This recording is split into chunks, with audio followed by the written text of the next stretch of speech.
best thing about visiting the US to me was the sheer variety of landscapes. Within one country, you'll find deserts, mountains, rainforests, tundra, plains, swamps, rocky ocean coasts, white sand beaches, and almost everything in between. There are so many beautiful places. The national parks. Their landscapes and size are astonishing.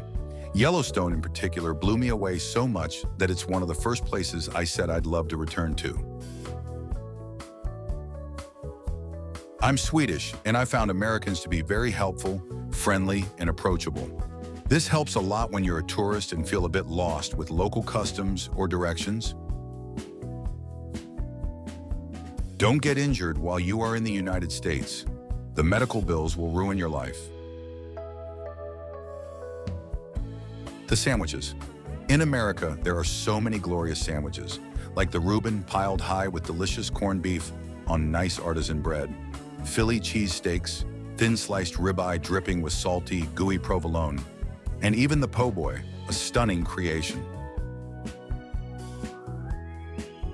Hollywood was so disappointing.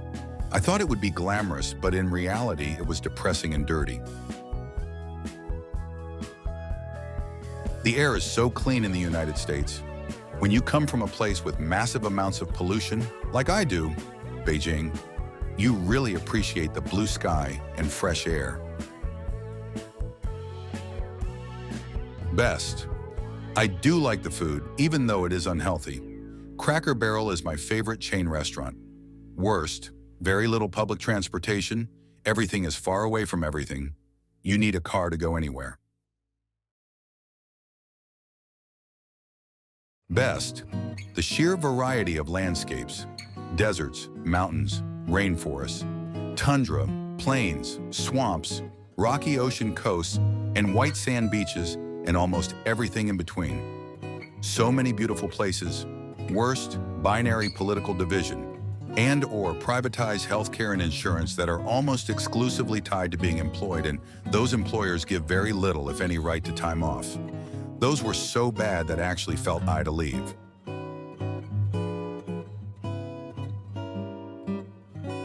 When I visited New York City for the first time, I was fascinated by how much Manhattan looked exactly the way it does the movies. Same with LA. I loved that everything felt so different from home, Austria, but at the same time, it was really familiar. I didn't love the overwhelming number of American flags. It seemed to me as if there were flags everywhere. On storefronts, on lawns, all over public property, on people's cars. Just so many flags. It was all very, you're in America, and don't you goddamn forget it. I don't love the big cities, but the national parks and nature are so much better than any city in the US. San Diego is my favorite city, but just beyond it in California, you have Big Sur.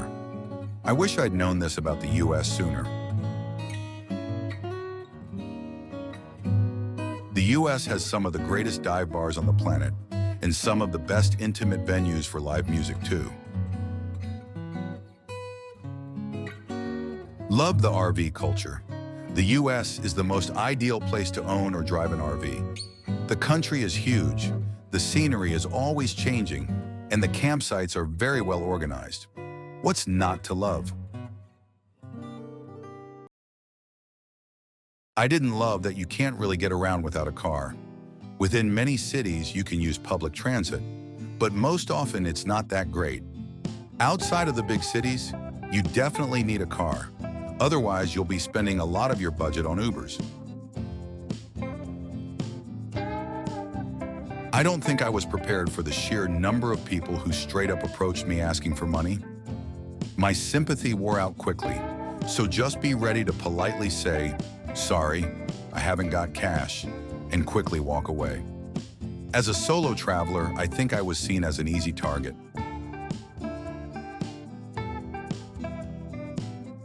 I found that Americans seem to talk a lot louder in public than Germans do. It always irritates me that they talk as if they're giving a speech to everyone around. Back home, we feel that public space is not to be polluted, and that includes loud voices. When you pay for a bill at a restaurant with a card, the servers will usually take your card and run it at the machine. They don't bring a card reader to your table as they do in Germany. This caused a lot of confusion when a friend visited from Germany a few months back.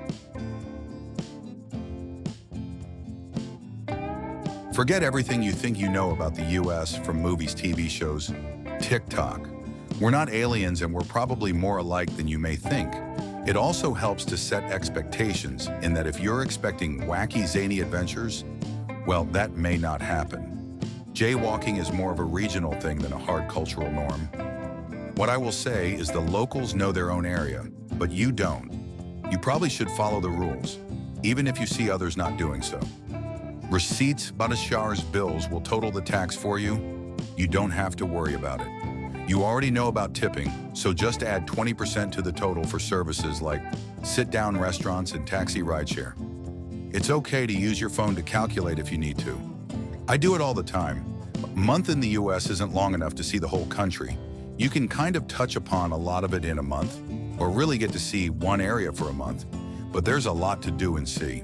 Check out local subs and their FAQs, wiki, usually a good resource. Not sure ages, but alcohol and tobacco is 21 plus here. And yes, that's an actual law.